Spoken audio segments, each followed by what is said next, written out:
마음을 시원하게 은혜로 적시시는 말씀에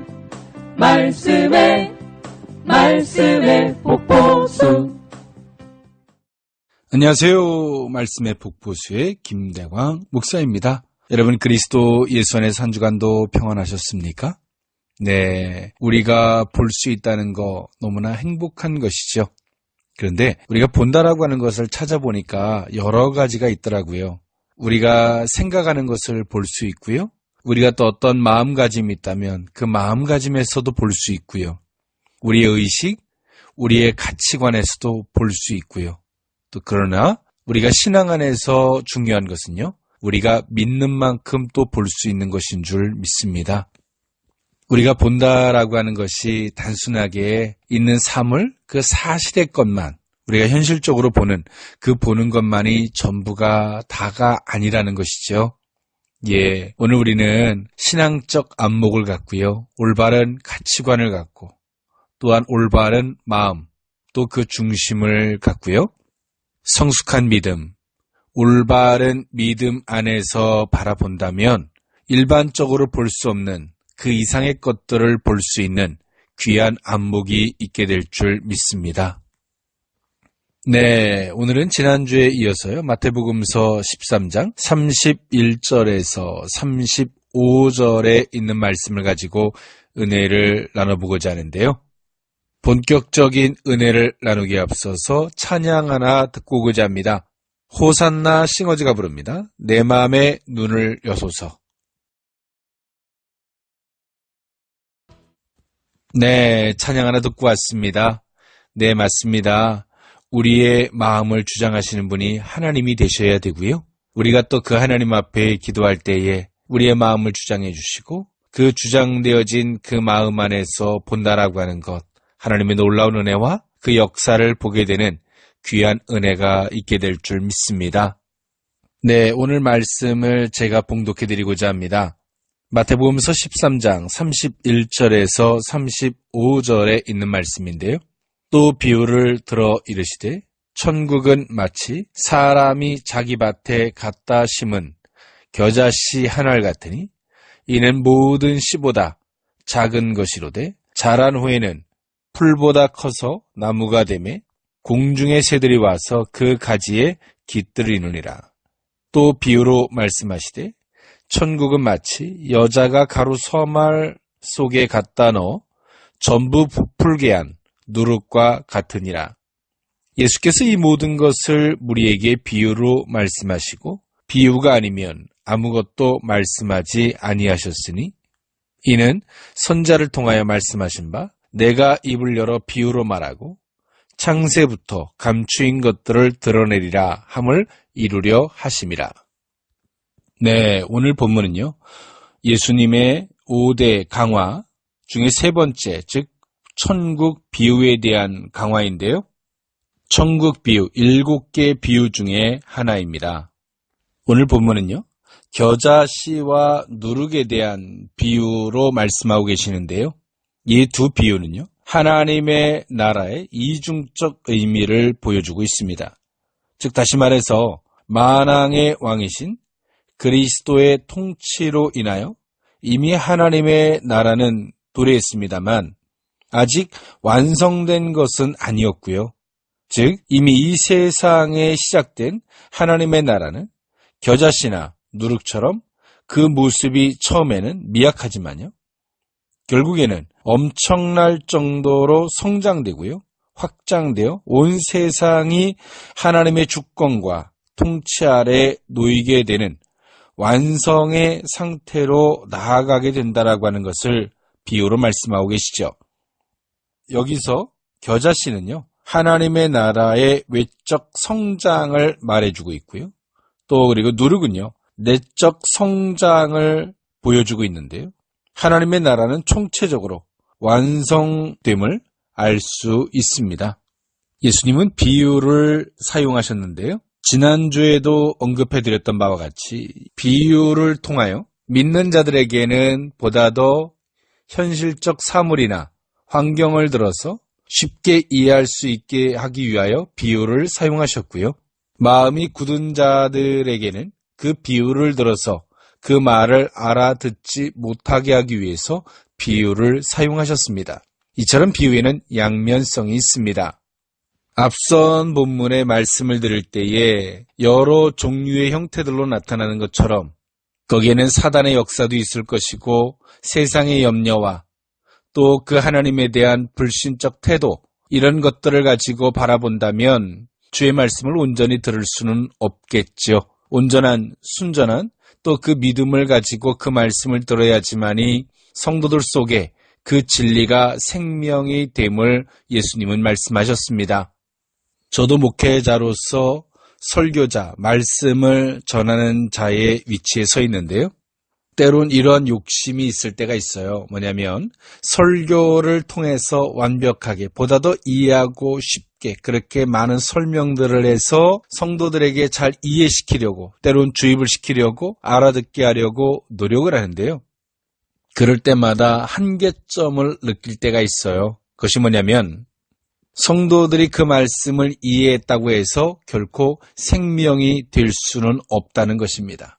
믿음으로 받아들여야지만이 그 설교의 말씀이, 하나님의 말씀이 그들 속에, 성도들 속에 생명이 될 수 있다라고 하는 것이죠. 그럴 때 자연스럽게 하나님 앞에 기도하고 또 그 성도들의 심령을 위하여 간구하게 되는, 그렇게 기도하는 계기가 되는데요. 어떠한 설교보다 더 중요한 것은 어떠한 의식을 갖고 어떠한 자세로 또 올바른 믿음 안에서 그 말씀을 듣는 태도가 중요함을 성경은 우리에게 그렇게 말해주고 있습니다. 마태복음서 13장 31절에 또 비유를 들어 이르시되 천국은 마치 사람이 자기 밭에 갖다 심은 겨자 씨안을 같다라고 예수님 말씀하셨습니다. 오늘 본문도 앞서서 말씀드렸던 바와 같이 비유로 시작하고 있고요. 이때 당시에 예수님을 따르는 사람들은 천국이라고 하는 것이 때론 막연하게 생각이 들었을 수도 있고요. 천국을, 이 세상의 논리적 개념으로 그 천국을 이해한다라고 하는 것은 어려웠을 것입니다. 오늘 예수님은 겨자씨와 누룩을 들어서 천국이 가지고 있는 속성, 천국이 가지고 있는 본질적 개념을 예수님이 두 가지의 비유를 들어서 말씀하고 계십니다. 마태복음서 13장 31절에 나오는 이 겨자씨는요, 약 3m에서 5m까지 자라는 팔레스틴의 1년생 식물의 씨로요, 유대인들이 가장 작은 것을 표현할 때 사용하였습니다. 가장 작은 씨에 불과하지만 그것이 자랐을 때 엄청난 크기로 자라난다라고 하는 것을 대조적으로 말씀하시고자 하신 것이었죠. 이때 당시의 천국의 개념, 또 복음에 대한 씨앗의 개념은 오늘 예수님께서 이렇게 외치지만 얼마나 작은 것이었고 또 유대 지역에 국한되어져 있는 말씀에 불과했을 것입니다. 그러나 이것이 훗날에 어떻게 됩니까? 그 복음이 세계를 뒤엎고 인류의 모든 인생들의 희망, 그 구원의 통로가 되었는 줄 믿습니다. 32절에 보니까요. 이는 모든 씨보다 작은 것이로되 자란 후에는 풀보다 커서 나무가 되매 공중의 새들이 와서 그 가지에 깃들이느니라 라고 말씀하고 계시죠. 천국이 가지고 있는 이 본질, 또 그의 복음에 대한 그 속성은요, 가만히 정체되어 있을 수 없고요. 비록 그것이 작은 것으로 시작하지만 그 결과가 엄청나게 크고 또 역동적일 수밖에 없는 것이 하나님의 나라, 천국이고요. 그에 대한 말씀, 복음에 대한 말씀이라고 예수님은 정해주고 있습니다. 그러기에 오늘 이 천국에 대한 말씀, 그 복음은요, 성도들 속에 들어오면 가만히 있을 수 없게 하죠. 성도들을 끊임없이 도전하게 하고 시도하게 하고, 우리가 비록 연약하고 부족할지라도 성도들 속에서 그 말씀이 점점 커간다라고 하는 것은 오늘 그들 성도들이 세상의 삶 속에서 승리하는 그 복된 은혜도 같이 비례적으로 함께한다라고 하는 것이죠. 내 영혼이 잘된 같이 범사에 잘되고 강건한 은혜처럼 말입니다. 예수님의 두 번째 천국에 대한 비유인데요. 마태복음서 13장 33절에 또 비유로 말씀하시되 천국은 마치 여자가 가루 서말 속에 갖다 넣어 전부 부풀게 한 누룩과 같으니라 라고 두 번째 비유를 들어서 말씀하셨습니다. 마태복음 13장 33절에 나오는 가루 서말은요, 한 번 반죽하는데 적당한 양을 가리키고 있습니다. 한 번 반죽하기에 적당한 양에 오늘 누룩을 갖다가 놓는다면 어떤 결과가 초래할까요? 그것이 부풀었을 때 상당한 크기의 양이 되겠죠. 예수님은 이 누룩의 두 번째 이 누룩의 비유를 들고 계시는 것입니다. 하나님의 나라가 도래되었지만 여전히 완성되지 못한, 여전히 부족한 상태에 있었던 그때 당시의 현실이죠. 그러나 그렇게 시작된 하나님의 나라는요, 겨자씨나 누룩처럼 그 처음에는 비록 미약하지만 결국에는 엄청날 정도로 성장되고 확장된다라고 하는 말씀입니다. 네, 우리의 신앙도 이와 같습니다. 우리의 신앙생활이 때론 뒤뚱뒤뚱거리고 또 미약하고 연약하다 할지라도요, 이미 예수님께서 승리해 놓으신 그 하나님의 나라의 그 모든 역사는요, 오늘 성도들 속에서 확장시켜 가실 텐데요. 외적으로도 성도들의 삶이 승리될 수 있도록 겨자씨 한 알처럼 확장시켜 가실 것이고요. 성도들 속에 내면에도 누룩처럼 영적으로 풍성한 은혜가 임할 수 있도록 성장시켜 가실 것입니다. 그러므로 성도들이 외적으로나 내적으로 침체되어 있다라고 한다면 그것은 하나님의 나라에 합당한 자세는 아니죠. 이것은 사람의 노력으로 되는 것은 아니고요. 우리가 그 말씀을 믿음으로 받아들였을 때, 그 말씀을 올바른 중심의 상태로, 그 마음의 상태로 받아들였을 때 그 말씀이 성도들 가운데 역사하시는 은혜죠. 그것이 하나님의 나라의 본질적 속성입니다. 이처럼 신앙생활은 노력하고 애쓴다고 되는 것은 아니고요. 오늘 겨자씨 한 알이 엄청난 크기로 자라가고요. 그리고 가루 서말, 즉 다시 말해서 한 번 반죽하기에 적당한 양에다가 누룩을 갖다 넣었을 때 엄청나게 부풀어지는 것처럼 우리가 하나님의 말씀을 올바로 받아들이는 태도를 갖는다면 그 말씀은 성도들 속에 와서 삶의 변화를 갖다 줄 것이고요. 성도들 내면 속에서는 더욱더 신앙의 풍성한 그리고 믿음의 성장된 확장된 은혜로 함께할 것입니다.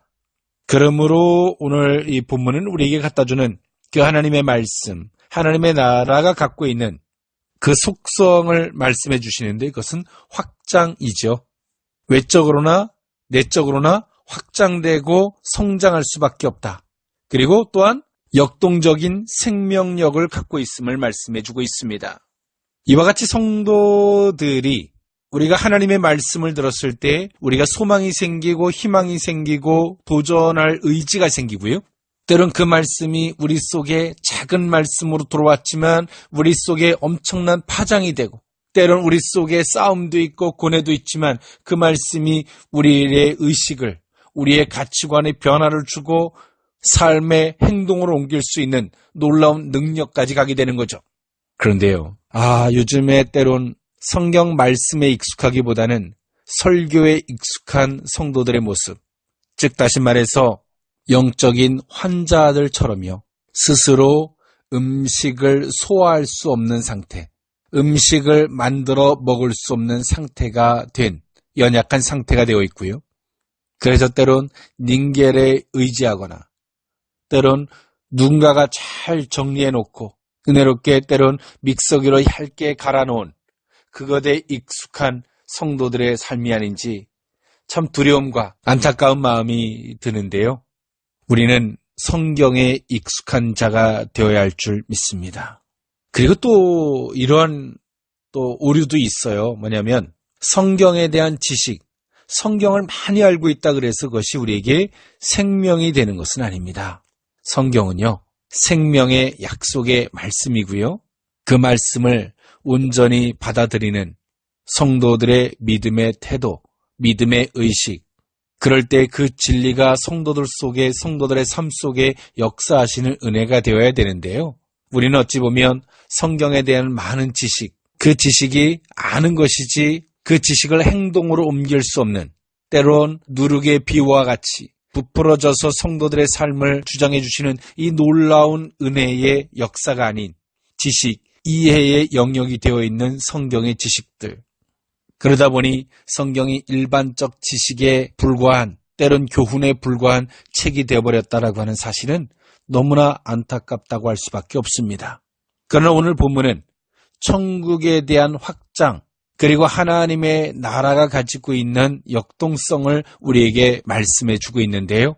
이처럼 우리가 그 말씀을, 그 복음을 받아들이는 우리의 중심과 그 믿음이 온전했으면 좋겠습니다.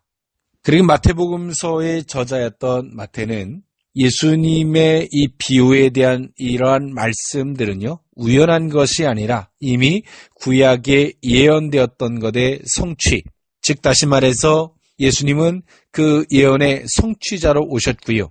그리고 예수님이 비유로 말씀하시는 것 또한도 그 구약에 예언되었던 것의 성취의 한 과정이었음을 말해주고 있습니다. 34절, 35절에 있는 말씀에 보니까 예수께서 이 모든 것을 우리에게 비유로 말씀하시고 비유가 아니면 아무것도 말씀하지 않으셨으니 35절, 이는 선지자를 통하여 말씀하신 바 내가 입을 열어 비유로 말하고 창세부터 감추인 것들을 드러내리라 함을 이루려 하심이라 라고 말씀하고 있습니다. 마태는 이처럼 구약에 예언되었던 이사야의 예언을 오늘 예수님은 이렇게 비유로 말씀하시면서 성취하고 계시는 것이다 라고 말해주고 있죠. 오늘 이러한 비유는요, 예수님의 제자들조차 알아들을 수 없었는데요. 예수님은 이 제자들에게 재차 그 비유에 대한 뜻을 물을 때 그 비유에 대해서 다시 한번 풀어서 쉽게 이해하고 납득할 수 있도록 설명해 주었습니다. 그런데요, 그들이 이해한다고 해서 그것이 전부가 다는 아니죠. 오늘 예수님의 말씀을 다 이해할 수 없다 할지라도 믿음으로 받아들일 때에 그 말씀이, 그 진리가 그들 속에 생명으로 주장되어졌는 줄 믿습니다. 그리고요, 앞서서 말씀드렸던 바와 같이 오늘 이 마태는 예수님께서 알 듯 모를 듯 말씀하시는, 이렇게 비유의 어법을 들어서 말씀하시는 예수님의 이 말씀은 어떻게 바라봐야만이 되는가에 대한 그 기준을 제시해주고 있는데요. 그 기준은 다름이 아닌 앞서서 말씀드렸던 바와 같이 구약의 예언의 성취이다. 즉 마태는 무엇을 말하려고 하는 것일까요? 예수님은 예언의 성취자, 구약의 성취자로 오셨음을 말씀하고 있고요. 그 구약에 예언되었던 메시아 그리스도가 곧 이분이다라고 마태는 에둘러 이야기해주고 있는 것입니다.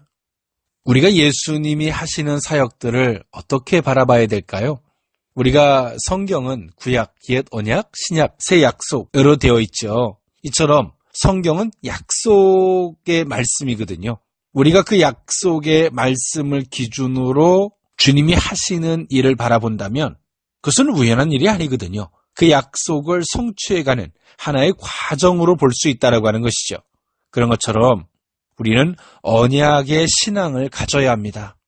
그 말씀을 붙들고요, 그 말씀에 의해서 주님이 하시는 사역을 보고, 그럴 때 오늘 우리는 좌로나 우로나 치우치지 아니하고 친히 약속의 성취자로 오셔서 그 약속을 이루어 가시는 주님을 만나게 될 줄 믿습니다. 오늘의 말씀을 정리하면 다음과 같습니다. 천국을 예수님은 두 가지 비유를 들어서 말씀하셨죠. 겨자씨 한 알과 누룩을 비유를 들어서 말씀하셨고요. 겨자씨의 한 알이 나중에는 3m, 5m까지 자라서 새들이 깃들 수 있는 나무가 된다라고 말씀하셨고요. 한 번 반죽하기에 좋은 13리터 정도 되는 반죽에 누룩을 갖다 넣었을 때 엄청나게 부풀어짐을 비유로 말씀하시면서 천국 복음은, 하나님의 나라는 성도들 속에 이 나라 가운데 엄청나게 내적인 성장을 일으킬 것을 예수님 말씀하고 계십니다. 그러면서 오늘 마태는 이 예수님의 이 비유의 말씀은 구약의 이사야서에 예언되었던 것의 성취라고 정리해주고 있는 것이 오늘 본문의 말씀입니다. 성경에 대한 지식을 쌓는 것도 더 중요하지만 그 말씀을 믿음으로 받아들일 수 있는 우리의 올바른 신앙관, 올바른 믿음의 의식이 있었으면 좋겠습니다. 그리고 성도들의 삶 속에서 겨자씨 한 알과 같이 역사하시는 놀라운 은혜가 있기를요. 그리고 누룩과 같이 성도들의 내면에도 성장시켜 가시고 확장시켜 가시는 그 놀라운 은혜가 성도들의 삶 속에, 우리들의 삶 속에 함께할 수 있기를 원합니다. 저는 찬양 하나 들으면서 물러가고자 합니다. 송승현이 부릅니다. 왕 대신 주께 감사하세. 여러분들 한 주간도 그리스도 예수 안에서 승리의 은혜가 있기를 원합니다. 지금까지 말씀의 폭포수의 김대광 목사였습니다. 감사합니다.